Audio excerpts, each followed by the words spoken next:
Guys, எப்போ பார்த்தாலும் வேலை அது இதுன்னு ஏதோ ஒரு டென்ஷன் வாழ்க்கையில் இருந்துட்டு தான் இருக்கும். அந்த டென்ஷனுக்கு நடுவில் ஏதோ ஒரு சேலஞ்ச் இருந்தால் தானே வாழ்க்கை சுவாரஸ்யமாக இருக்கும். அதனால் நம்ம யூனிட்டில் இருக்கவங்களாம் சேர்ந்து அக்கா ஏதோ ஒரு கேம் மாதிரி வச்சுக்கலாங்க்கா, நமக்கும் கொஞ்சம் என்டர்டெயின்மெண்ட்டாக இருக்கும்ல அப்படின்னு சொன்னாங்க. அந்த டைம் பார்த்து நம்ம அம்மா சுட சுட பால் காய்ச்சி எடுத்துகிட்டு வர, இதவே ஒரு சேலஞ்சாக வச்சுக்கலாம் அப்படின்னு சொல்லி பிளான் பண்ணோம். யார் சுட சுட இருக்க பாலை 1 மினிட்டில் குடிக்கிறாங்களோ அவங்களுக்கு 100 ருபீஸ் தருவேன் அப்படின்னு சொல்லியிருந்தேன்.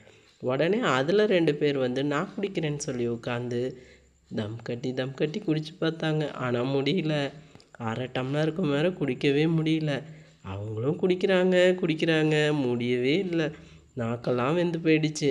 அக்கா இதுக்கு மேலே முடியலக்கா அப்படின்னு சொல்லிட்டு எந்திரிச்சிட்டாங்க. ஆனால் நம்ம சித்தி அம்மா என்ன செஞ்சாங்க, எப்படியாவது குடிச்சிடணுன்னு ஒரே பிடிவாதத்தில் குடிச்சிட்டு இருந்தாங்க. நான் தான் சரி போதும் அப்படின்னு சொல்லிட்டு அரை டம்ளர் குடிச்சிருந்தவங்களுக்கு 50 ருபீஸ் தரேன் அப்படின்னு சொல்லி அவங்களுக்கு 50 ருபீஸ் கொடுத்தேன்.